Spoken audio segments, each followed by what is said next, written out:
The day my boss fired me was my birthday. He humiliated me in front of the entire office, called me useless, and told security to escort me out. Everyone laughed.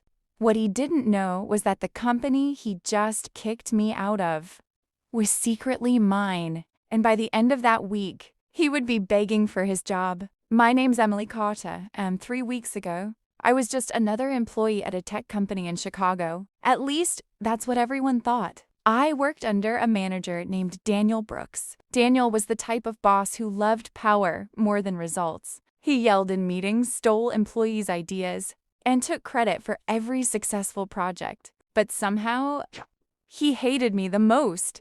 Maybe it was because my work kept outperforming his expectations. Or maybe it was because I never laughed at his jokes like everyone else. Either way, he was always looking for a reason to get rid of me. And on my birthday, he finally found one. That morning started normally. A few coworkers wished me happy birthday. One even brought cupcakes. But around noon, Daniel suddenly called an urgent department meeting. Everyone gathered in the conference room. Daniel stood at the front, holding a stack of printed reports.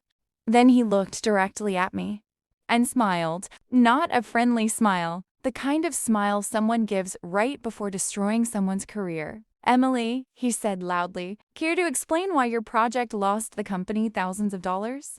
The entire room went silent. My stomach dropped, because the project he was talking about wasn't even mine. Daniel started flipping through the papers dramatically. "These numbers are embarrassing," he said. "This is the worst performance report I've ever seen." People in the room started whispering. I tried to explain. "Daniel, that report belongs to..." But he cut me off. No excuses. Then he turned to HR, who was sitting quietly at the table. "I think it's best we terminate her immediately." Just like that. No investigation. No conversation. Nothing. Security was called. And as I packed my things, Daniel leaned closer and whispered something that made the entire room freeze. "Maybe next time you'll learn how to actually do your job." Everyone watched as I walked out of the building, but none of them noticed one small detail. I wasn't crying. I was smiling because Daniel didn't know the truth. 6 months earlier, the company had been quietly purchased by an investment group. That group was owned by my family. After my father retired, he handed control of the investment firm to me. But before making any big decisions, I wanted to understand how the company actually worked. So I joined as a normal employee. No one knew, except the board of directors and the CEO. Daniel had just fired the owner of the company. 3 days later, the entire company received an email, "Mandatory meeting, all departments, main conference hall."